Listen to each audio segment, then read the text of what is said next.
నమస్కారం city news కి స్వాగతం. ఈనాటి వార్తా విశేషాలు. బాపట్ల జిల్లా వేడపాలెం మండలంలో సభ్య భారత్ వేడుకలు అత్యంత భక్తి శ్రద్ధలతో ఆధ్యాత్మిక వాతావరణంలో జరిగాయి. ఈ పవిత్ర రాత్రి సందర్భంగా ముస్లిం సోదరులు మసీదుల్లో ప్రత్యేక ప్రార్థనలు నిర్వహించారు. వేడపాలెంలోని అన్ని మసీదుల్లో ముస్లింలు ప్రార్థనలతో జాగరణ చేశారు.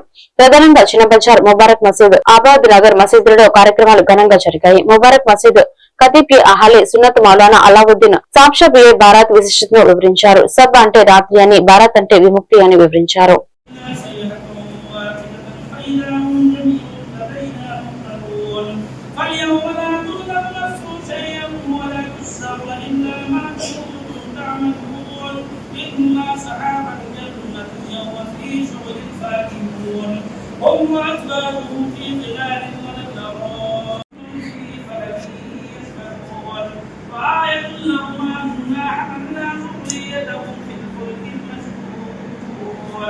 وخلقنا لهم من مثله ما يركبون وإن نشاء نغرقهم فلا صديق لهم ولا هم ينطقون إلا رحمة منا ومتاعا إلى حين وإذا قيل لهم اتقوا ما بين أيديكم وما خلفكم لعلكم బాపట్ల జిల్లా చీరాలలో రాష్ట్ర వ్యాప్తంగా వైసీపీ నాయకులు, కౌన్సిలర్లు మరియు వివిధ హోదాల్లో ఉన్న పార్టీ ప్రతినిధులను ఉద్దేశించి నిర్వహించిన కార్యక్రమంలో బోనగిల జయసబ్ బాబు, మేరీ బాబు, పసుమల్ల శ్రీను, పోతురాజు రెడ్డి తదితర పలువురు నాయకులు పాల్గొన్నారు. ఇటీవల చోటు చేసుకున్న హింసాత్మక ఘటనను వారు తీవ్రంగా ఖండించారు. ఈ సందర్భంగా వైసీపీ పార్టీకి చెందిన ప్రతి ఒక్క నాయకుడు, కార్యకర్తకు కృతజ్ఞతలు తెలియజేశారు. కూటమి ప్రభుత్వ నాయకులు ఇచ్చిన హామీలకు విరుద్ధంగా చంద్రబాబు నాయుడు, లోకేష్, పవన్ కళ్యాణ్లు ప్రజాస్వామ్యానికి విరుద్ధంగా రెడ్ బుక్ రాజ్యాంగంలో అమలు చేస్తున్నారని వారు విమర్శించారు. మా వైసీపీ కౌన్సిల్స్కి, నాయకులకి, కార్యకర్తలకి, పట్టణ అధ్యక్షులకి, అలాగే వివిధ మండలాల్లో ఉన్నటువంటి అధ్యక్షులకి, మరి జిల్లా కమిటీ వారు అందరూ కూడా ఇచ్చేసారు. అందరూ కూడా పేరు పేరున ధన్యవాదాలు. ఈ రాష్ట్రంలో అందరూ కూడా తెలుసు, నిన్న అంబటి రాంబాబు గారు మరి సీనియర్ నేత, గతంలో ఎప్పుడో 40 ఏళ్ల క్రితమే ఎమ్మెల్యేగా చేసి, తర్వాత నెట్ క్యాప్ కార్పొరేషన్ చైర్మన్గా, అలాగే మంత్రిగా చేసి ఈరోజు మరి ఈ రాష్ట్రంలో రాజ్యాంగం నడుస్తుందా లేకపోతే బీహార్ పరిపాలన నడుస్తుందా అని చెప్పనేది అర్థం కావట్లేదు.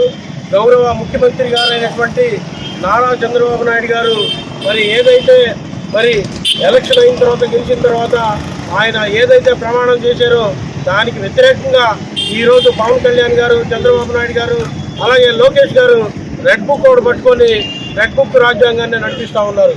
నిన్న అంబటి రాంబాబు గారి ఇంట్లో మరి కర్రలతోటి, రాడ్డులతోటి అతని ఇల్లు మొత్తం కూడా ధ్వంసం చేసి, ఆయన కారు ధ్వంసం చేసి, మరి వాళ్ళ కుటుంబాన్ని భయప్రాంతం చేసి, అనేక తగలబెట్టి, అనేక విధాలుగా ఆ ఇంటిని దాడులు చేసి, తెలుగుదేశం గూండాలు అందరూ కూడా ఇచ్చేసి దాడులు చేయడం జరిగింది. మరి దీన్ని తీవ్రంగా మా వైసీపీ మొత్తం కూడా ఖండిస్తూ ఉంది. మా అధినాయకుడు జగన్మోహన్ రెడ్డి గారి ఆదేశాల మేరకు అందరం కూడా ఈరోజు వెంకటేష్ బాబు గారు వారి నాయకత్వంలో మేమందరం కూడా పనిచేస్తున్నాం. ఇది తీవ్రంగా ఖండిస్తూ ఉన్నాం. ఏదైతే తెలుగుదేశం ప్రభుత్వం మరి రాజ్యాంగ సభ్య సమాజం సవరించుకునే విధంగా జరిగినది. మరి మాజీ మంత్రుల మీద ఈ విధమైన దాడులు జరగటం అనేది అది ప్రజాస్వామ్యానికి అపహాస్యం కూని చేశారు. కాబట్టి మరి దాన్ని నిరసిస్తూ ఈరోజు కరణం వెంకటేష్ బాబు గారి ఆదేశాల మేరకు వంటవంలో చీరాల నాయకులు అందరం కలిసి ఫిర్యాదు చేయడం జరిగింది. బాపట్ల జిల్లా చీరాల 1వ పోలీస్ స్టేషన్ లో డీఎస్పీ మొహమ్మద్ మొయిద్దీన్ విలేకరుల సమావేశం ఏర్పాటు చేశారు. ఈ సందర్భంగా ఆయన మాట్లాడుతూ, జనవరి 27వ తేదీన రైల్వే ఫ్లైఓవర్ బ్రిడ్జ్ పక్కన కారంచేడు మండలం స్వర్ణగ్రామం శివాలయం బాజారుకు చెందిన కొండే త్రినాథ్ ని అత్యంత పాశవికంగా హతమార్చిన ముద్దాయిలను అరెస్ట్ చేయడం జరిగింది. ఈ నేరంలో 5 ముద్దాయిలను గుర్తించి అరెస్ట్ చేశాం. ఈ హత్యకు ప్రధాన కారణం అతనితో ఒక మహిళ అక్రమ సంబంధం ఉండటమే అని మా విచారణలో తేలింది. ఈ నేరంలో అందరినీ అదుపులోకి రిమాండ్ కు తరలిస్తున్నామన్నారు. ఈ కేసును ఛేదించిన 1వ పట్టణ సిఐ సుబ్బారావు, ఎస్ఐలు, సిబ్బందిని ఎస్పీ వి ఉమామహేశ్వర్ అభినందించారని తెలిపారు.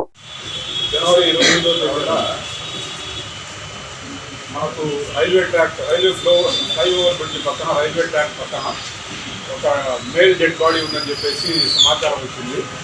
దీని మీద ముందుగా రైల్వే పోలీసు వారు వాళ్ళ పరిధి ఏమని చెప్పేసి వాళ్ళు వచ్చేసి విచారణ జరిపి ఇది మా పరిధి కాదని చెప్పేసి ఇది చీరాల 1 టౌన్ పోలీస్ స్టేషన్ పరిధిలోకి వస్తున్నారని నిర్ధారించి చీరాల 1 టౌన్ పోలీస్ స్టేషన్కి వాళ్ళు కంప్లైంట్ చేయడం జరిగింది. వెంటనే మన చీరాల 1 టౌన్ సిఐ గారు వాళ్ళ సిబ్బంది వెళ్ళి ఆ డెడ్ బాడీని పరిశీలించారు. ఆ టైంలో ఆ బాడీ ఎవరిది ఏంటి అనేది తెలియలేదు. దాని మీద ఉన్న పరిస్థితిని బట్టి చూస్తే గాయాలతో పడి ఉంది. వీపు మీద, తర్వాత గొంతు మీద, ముఖం మీద, తర్వాత తల వెనుక భాగంలో బలమైన గాయాలు ఉన్నాయి. కాబట్టి ఇది ఖచ్చితంగా ఎవరో వ్యక్తులు మర్డర్ చేసి ఉంటారనే సమాచారంతో మనం ఆ కేసుని మర్డర్ కేసుగా కేసు రిజిస్టర్ చేసి బాడీని హాస్పిటల్కి పంపించడం జరిగింది. తర్వాత ఆ ఫొటోస్ని విరివిగా మన సోషల్ మీడియాలో సర్క్యులేట్ చేయడంతో ఈ బాడీని కారంచేడు మండలానికి చెందిన స్వర్ణ గ్రామానికి చెందిన బాడీ అని చెప్పేసి తెలిసింది. అప్పుడు ఈ కొండే హేమంత్ సన్న వెంకటేశ్వరరావు అనే అబ్బాయి వచ్చేసి ఇది తన తమ్ముడి బాడీ కొండే త్రినాథ్ అని చెప్పేసి చెప్పడం జరిగింది. గుర్తించాడు, ఆ బాడీని చూసి గుర్తించాడు. వెంటనే మనం ఆ ఇన్ఫర్మేషన్ మీద వర్కౌట్ చేస్తూ మన చీరాల 1 టౌన్ సిఐ గారు, అట్లాగే 1 టౌన్ ఎస్ఐ రాజ్యలక్ష్మి అండ్ వాళ్ళ స్టాఫ్ అందరూ కలిసి ఈ బాడీ ఇక్కడ ఎందుకు వచ్చింది, ఆ అబ్బాయి ఎక్కడెక్కడ తిరిగాడు, ఏంటి అనేది సమాచారంతో మొత్తం మన చీరాలుగా వెళ్ళిపోయాడు. తర్వాత ఈ విషయం మనకి ఇన్ఫర్మేషన్తో మనం ఈ కేసుని వర్కౌట్ చేయడం జరిగింది. వాళ్ళందరినీ కూడా మనం ఈరోజు అరెస్ట్ చేయడం జరిగింది. ఈ కేసులో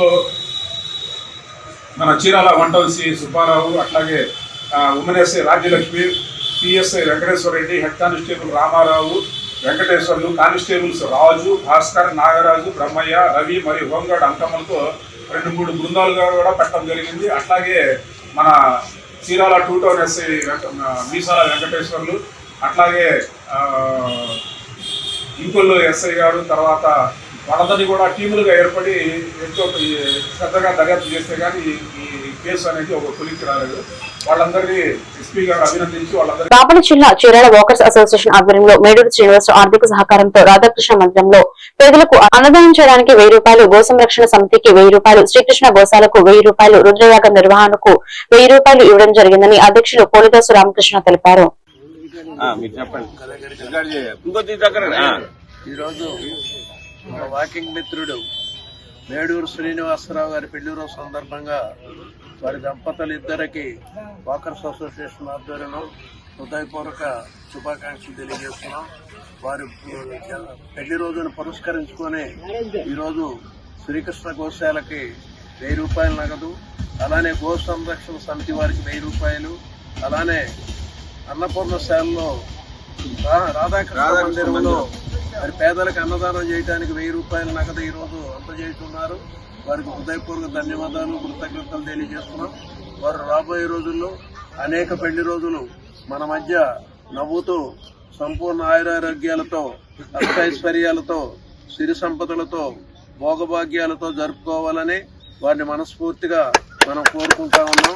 ఇంకొక వాకింగ్ మిత్రుడు తిరుమల శెట్టి లక్ష్మీ ప్రతాప్ గారి పుట్టినరోజును పురస్కరించుకొని ఆయన కూడా ఏదన్నా కార్యక్రమానికి ఉపయోగించుకోమని 2000 రూపాయలు డొనేషన్ ప్రకటించారు. వారికి కూడా హృదయపూర్వక ధన్యవాదాలు, కృతజ్ఞతలు. NH 216 హైవే పక్కన ఉన్న 11 kV విద్యుత్ ఫ్లవర్ కంచితో అల్లుకుపోతుంది. హైవే 216 నుండి చినగంజం లిఫ్ట్ ఇరిగేషన్ కు వెళ్తున్న దారి వెంట ఉన్న ఫ్లవర్ కంచితో అల్లుకుపోతుంది. వర్షాలు కురిస్తే విద్యుత్ వైర్లకు తాకి ప్రమాదం కలుగుతుంది. హైవే పక్కన అవడంతో రోడ్డుకు ఇరువైపులా వరి పంట పొలాలు ఉన్నాయి. నిత్యం పనిచేసే కూలీలు ఈ పొలాల్లో పనులు చేస్తుంటారు. టవర్ పక్కనే పెట్రోల్ బంక్ దాబా ఉండటంతో వాహనదారులు వస్తుంటారు. విద్యుత్ అధికారులు స్పందించి టవర్ కి అల్లుకుంటున్న కంచెను తొలగించాలని ప్రజలు అంటున్నారు.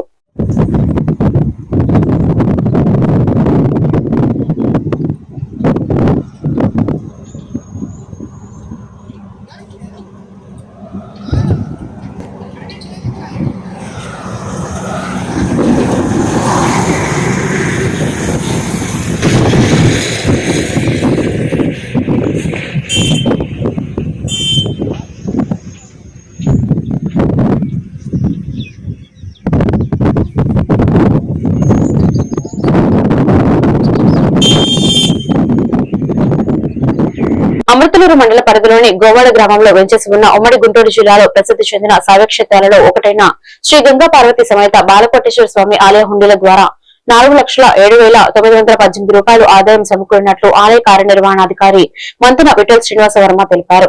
ఈ సందర్భంగా ఆయన మాట్లాడుతూ గోవాడ శ్రీ బాలకోటేశ్వర స్వామి ఆలయంలోని హుండీలను మహాశివరాత్రికి ముందు ప్రతి సంవత్సరం లెక్కింపు కార్యక్రమం ఆనవాయితీగా జరుగుతుందన్నారు. ఈ క్రమంలో బుధవారం జరిగిన హుండీల లెక్కింపు ద్వారా గత సంవత్సరం కంటే 2.60 లక్షల ఆదాయం సమకూరిందన్నారు. ఆలయం వద్ద ప్రతి అమావాస్య సందర్భంగా లలిత సహస్రనామ పారాయణం కోటి కుంకుమార్చన కార్యక్రమాలు నిర్వహిస్తుండటంతో ఆదాయం పెరిగిందని తెలిపారు.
ఓకే.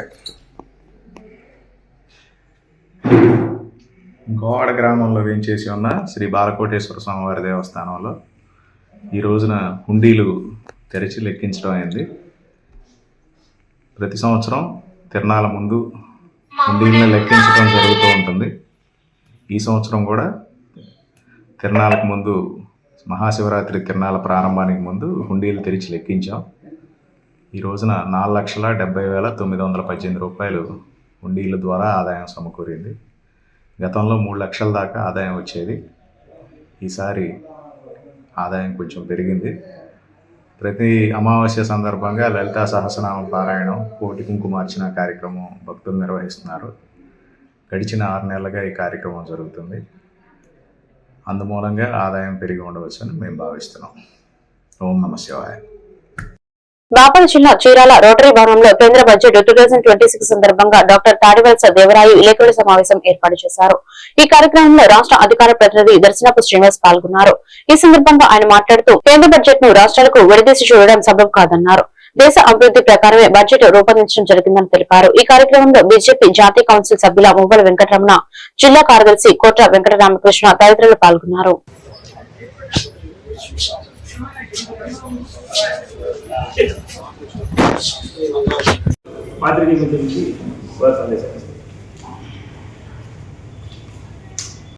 తీసుకొస్తుందని ఊహిస్తూ శ్రీ దర్శన శ్రీనివాసరావు గారు పాత్రికేయ మిత్రులకి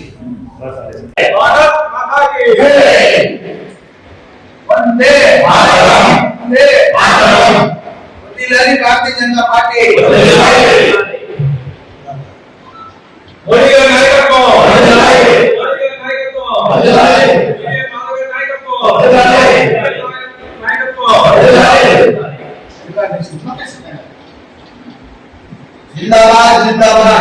నిర్మలా సీతారామన్ గారు బడ్జెట్ ను ప్రవేశపెట్టడం జరిగింది.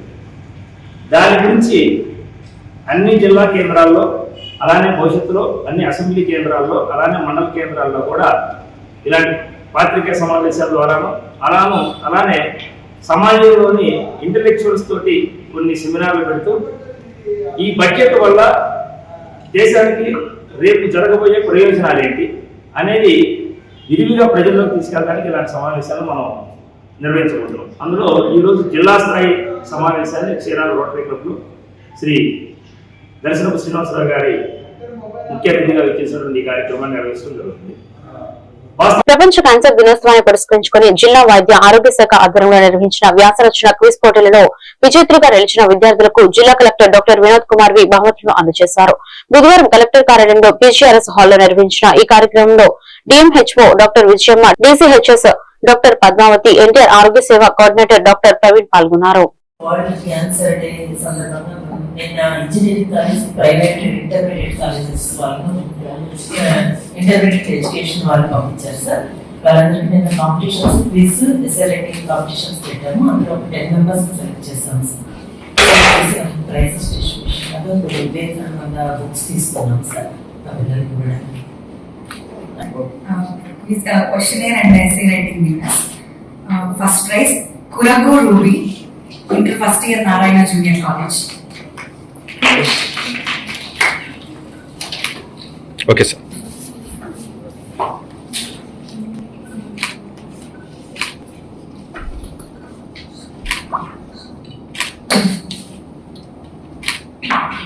Junior College.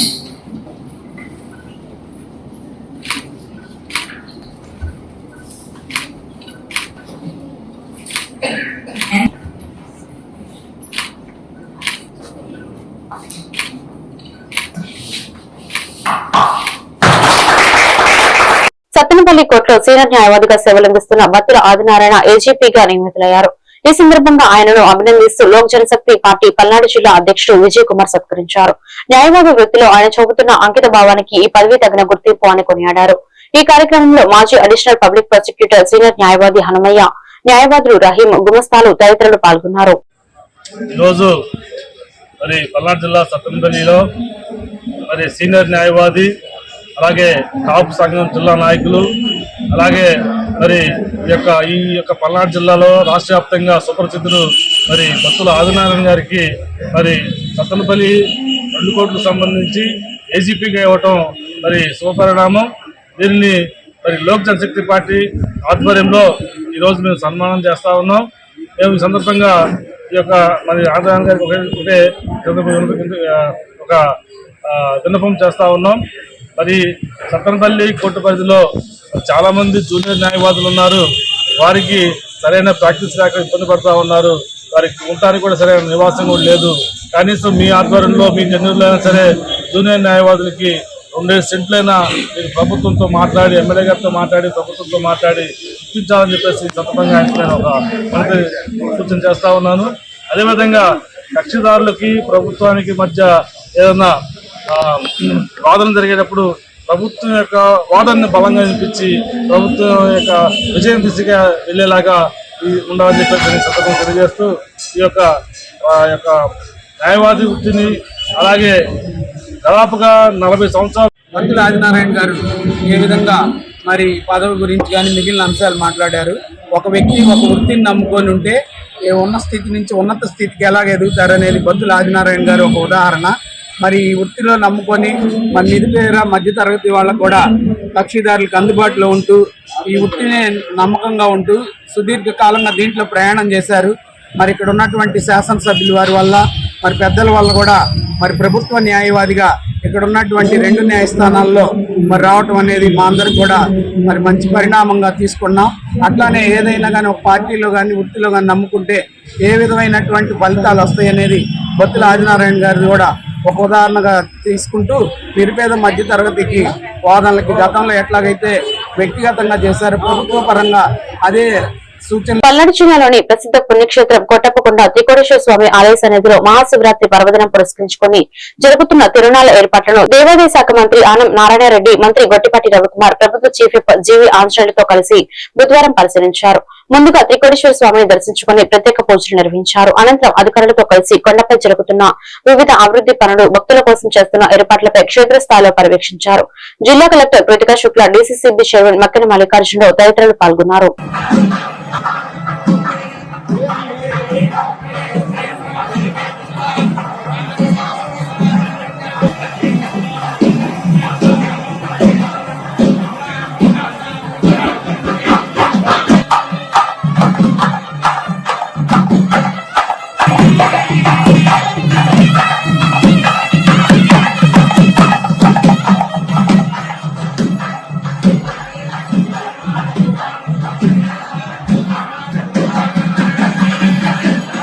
ఈ వార్తలు ఇంతటితో సమాప్తం. మరొక బిడ్డలో మళ్ళీ కలుద్దాం. నమస్కారం.